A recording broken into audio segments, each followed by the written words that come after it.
वसुदेवसुतं देवं कंसचाणूरमर्दनं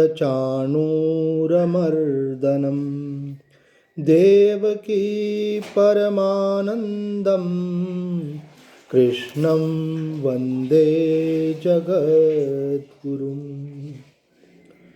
श्रीमद् भगवद गीता प्रथम अध्याय श्लोक संख्या 4। अर्जुन उवाच कथं भीष्ममहं संख्ये द्रोणं च मधुसूदन इषुभिः प्रतियोत्स्यामि पूजार्हा वरिसूदन। श्लोकार्थ। हे मधुसूदन, हे शत्रुदमन, मैं पूजा के योग्य भीष्म पितामह और द्रोणाचार्य से युद्ध में बाणों द्वारा किस प्रकार लड़ सकूंगा।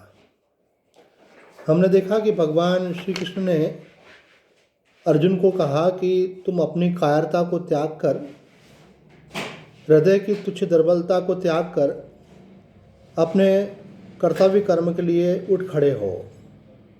त्यक्तोत्तिष्ठ परम तपः, ये तुम्हें शोभा नहीं देती।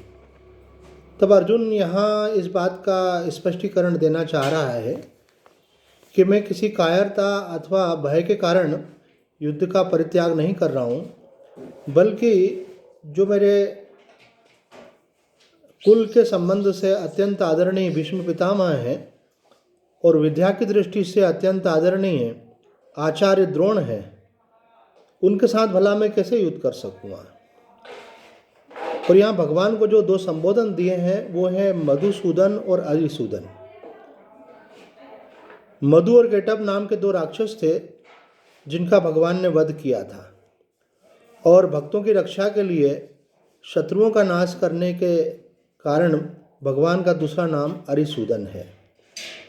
मानो अर्जुन ये संकेत कर रहा है कि आपने तो राक्षसों का और शत्रुओं का दमन किया, दुष्टों का दमन किया, लेकिन आप मुझे जिनके साथ युद्ध करने को कह रहे हैं वह कोई शत्रु या राक्षस नहीं है, बल्कि परिवार की दृष्टि से अत्यंत आदरणीय कुलश्रेष्ठ हैं, भीष्म पितामह हैं, और विद्या की दृष्टि से आचार्य द्रोण हैं।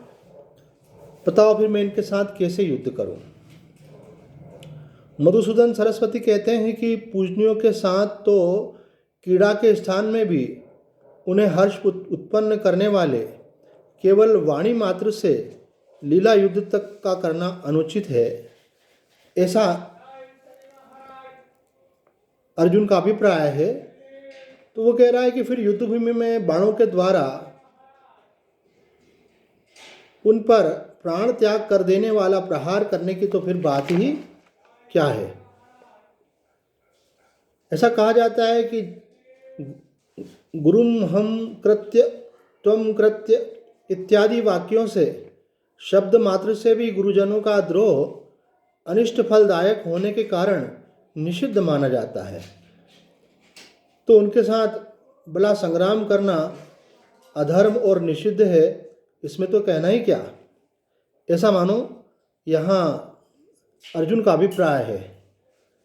तब यहाँ पे मधुसूदन जी कहते हैं किंतु इस समय उन्हें गुरु रूप से स्वीकार करना उचित नहीं है, क्योंकि स्मृति का कथन है जो गर्व से भरा हो, करने और न करने योग्य कार्य को न जानता हो तथा कुमार्ग में प्रवृत्त हो, उस गुरु का भी परित्याग कर देना चाहिए। तो यहाँ हम देखते हैं कि अर्जुन जो है एक धर्म द्वंद्व के अंदर आ गया है कि क्या धर्म है, क्या अधर्म है, और क्या उचित है, क्या अनुचित है। और ऐसी मना अवस्था में कोई सद्गुरु ही उसको मार्गदर्शन कर सकता है, और भगवान श्री कृष्ण जो हैं यहाँ सद्गुरु हैं और वे गीता के माध्यम से उसका मार्गदर्शन करेंगे। हम सभी के जीवन में इस प्रकार से धर्म द्वंद्व आ जाता है कि क्या उचित है, क्या अनुचित है। ऐसे में जो शास्त्रों को जानने वाले हैं, जो धर्म के ज्ञाता हैं, ज्ञानी महापुरुष हैं, उन महापुरुषों की शरण लेकर के हमें अपने जीवन को श्रेय का चुनाव करते हुए कल्याण में प्रवृत्त करना चाहिए। तो आज इतना ही। ओम पूर्णमदा पूर्णमिदं पूर्णात् पूर्णमुदच्यते पूर्णस्य पूर्णमादाय पूर्णमेवावशिष्यते। ओम शांति शांति शांति।